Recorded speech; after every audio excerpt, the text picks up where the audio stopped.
Enforcement director ED రైడ్స్పై high drama తర్వాత పశ్చిమ Bengal governor CV ఆనంద బోస్కు బెదిరింపు ఈమెయిల్ వచ్చింది. ఆయనను పేల్చేస్తామని అందులో బెదిరించారు. దీంతో గవర్నర్ కార్యాలయం అధికారిక నివాసం వద్ద భద్రతను కట్టుదిట్టం చేశారు. గవర్నర్ బోస్కు వచ్చిన బెదిరింపు ఈమెయిల్ గురించి కేంద్ర మంత్రి అమిత్ షా ఆధ్వర్యంలోని హోం మంత్రిత్వ శాఖకు సమాచారం అందించారు. కాగా బొగ్గు అక్రమ రవాణా కేసుకు సంబంధించి అధికార టీఎంసీ రాజకీయ కన్సల్టెన్సీ సంస్థ ఐపాక్ కార్యాలయంపై ఈడీ దాడులు గురువారం రైడ్ చేశారు. దీంతో టీఎంసీ కార్యకర్తలు వారిని అడ్డుకున్నారు. సీఎం మమతా బెనర్జీ వెంటనే అక్కడకు చేరుకున్నారు.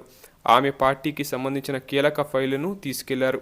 తమ రాజకీయ వ్యూహాలను కొల్లగొట్టేందుకు బీజేపీ ప్రయత్నించినట్టు మమతా బెనర్జీ ఆరోపించారు. తమ విధులను అడ్డుకోవడంపై కోర్టును ఈడీ ఆశ్రయించింది. మరోవైపు ఈడీ రైడ్స్ హైడ్రామా తర్వాత గవర్నర్ సివి ఆనంద బోస్కు బెదిరింపు ఈమెయిల్ రావడంపై బీజేపీ నేత అమిత్ మల్వియా స్పందించారు. బెంగాల్లో శాంతి భద్రతల పరిస్థితులపై ఆందోళన వ్యక్తం చేశారు. ఇక్కడ గవర్నర్ కూడా సురక్షితంగా లేరని అన్నారు.